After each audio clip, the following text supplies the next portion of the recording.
దేవుని పరిశుద్ధమైన నామానికి స్తోత్రములు. ఈ ఉదయకాలపు ఆశీర్వాద మాట కొరకు ఎదురు చూస్తున్న మిమ్మల్ని అందరినీ దేవుడు ఈరోజు అత్యధికముగా దీవించి ఆశీర్వదించునుగాక. 143వ కీర్తన 10వ వచనంలో కీర్తనకారుడు తెలియజేస్తున్నాడు, నీ చిత్తానుసారంగా ప్రవర్తించుటకు నాకు నేర్పుము. దేవుని బిడ్డలారా, మానవుల జీవితంలో వారి చిత్తం, వారి ఇష్టం, వారి ఆలోచన జరుగుతూ ఉన్నాయి. మరి ఎందుకు కీర్తనకారుడు ఇక్కడ దేవుని చిత్తాన్ని కోరుకుంటున్నాడు, దేవునికి ఉద్దేశాన్ని కోరుకుంటున్నాడు?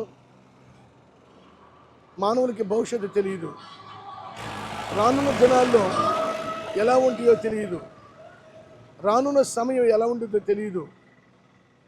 మరి దేవుని కలిగిన బిడ్డలకి ఈ విషయాన్ని మనం గ్రహించాలి, మనం ఖచ్చితంగా జ్ఞాపకం చేసుకోవాలి.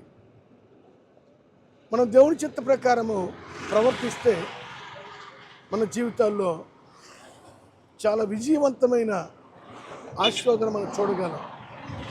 పరిశుద్ధ గ్రంథంలో దేవుని బిడ్డలారా, మరి కొంతమంది భక్తులు ఆయన చిత్త ప్రకారం నడిచారు, ఆయన ఆలోచన లేకుండా నడవలేదు.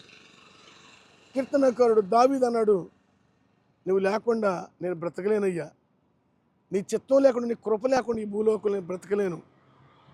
దేవుని బిడ్డలారా, దేవుని చిత్తం వల్లను సంతోషపరిచేది, దేవుని చిత్తం వల్లను మంచి మార్గం నడిపించేది. ఇది చాలామంది వారి సొంత ఆలోచన, సొంత ప్రయత్నాలు. గమనిద్దాం, బాల్యం నుంచి కూడా సమయాలు దేవుని సన్నిధిలో పెరిగాడు, దేవుని చిత్తానుసారుడిగా బ్రతికాడు. దేవుని బిడ్డలారా, ఈ రోజున ప్రారంభిస్తున్న ఈ జీవితంలో నీ ఆలోచన పక్కన పెట్టు, నీ తలంపును పక్కన పెట్టు. దేవుని చిత్తము మన జీవితంలో జరగాలి, దేవుని ఇష్టం మన జీవితంలో జరగాలి. దాని కొరకు ఉదయకాలం లేవగానే ప్రార్థన చేసుకోవటం, బైబిల్ చదవటం, ప్రభు మీద ఆధారపడి మనం ముందు కొనసాగటం మనకెంతో శ్రేష్టకరమైంది, మనకెంతో సంతోషకరమైంది.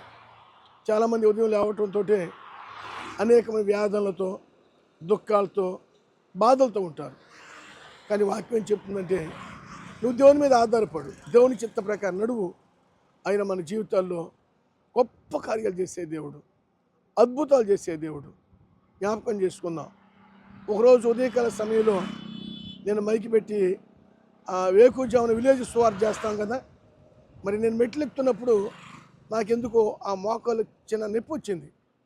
యేసుక్రీస్తు నామములో నీ పని నేను చేస్తున్నానయ్యా అని ఆ మోకాల మీద చేయబెట్టుకుని, నీ చిత్తమే జరగాలి, ఇది నా జీవితంలో అన్నట్టు నేను చూడకూడదు అని ప్రార్థన చేసుకుని ప్రభు మీద ఆధారపడ్డప్పుడు ఆయన చిత్తం నెరవేర్చినప్పుడు గొప్ప కార్యం జరిగించాడు దేవుని బిడ్డ. ఎప్పటికీ ఆ బలహీనత నా జీవితంలో చూడలేదు.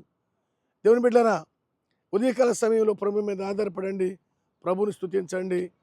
ఆయన చిత్తం మన జీవితాల్లో నూరంతలుగా జరుగునుగాక. దేవుడు ఈ మాటలు దీవించి ఆశీర్వదించునుగాక. ప్రార్థన చేసుకుందాం. ప్రేమ నమ్మకం యేసు ప్రభువా, నీ ఘనమైన పాదాలకు వందనాలు. నీ చిత్తమే మా జీవితాలు జరగాలయ్యా. మానవులుగా మా బ్రతుకులు ఏది మాది పని చేయకూడదు, మా తలంపులు పని చేయకూడదు, మా ఆలోచనలు పని చేయకూడదు. నీ కృప, నీ దయ ప్రతి బిడ్డ మీద ఉంచండి. ఈ ఉదయకాల మాట కొరకు, ఆశీర్వాద మాట కొరకు ఎంతమంది ఆసక్తి ఎదురు చూస్తున్నారో వారందరి జీవితాల్లో ఈరోజు ఒక అద్భుతమైన కార్యం జరిగించి మరి ధైర్యపరిచి నీ చిత్త ప్రకారం నడిపించమని యేసుక్రీస్తు నామములో ప్రార్థన చేస్తున్నాం మా గొప్ప తండ్రి. ఆమేన్.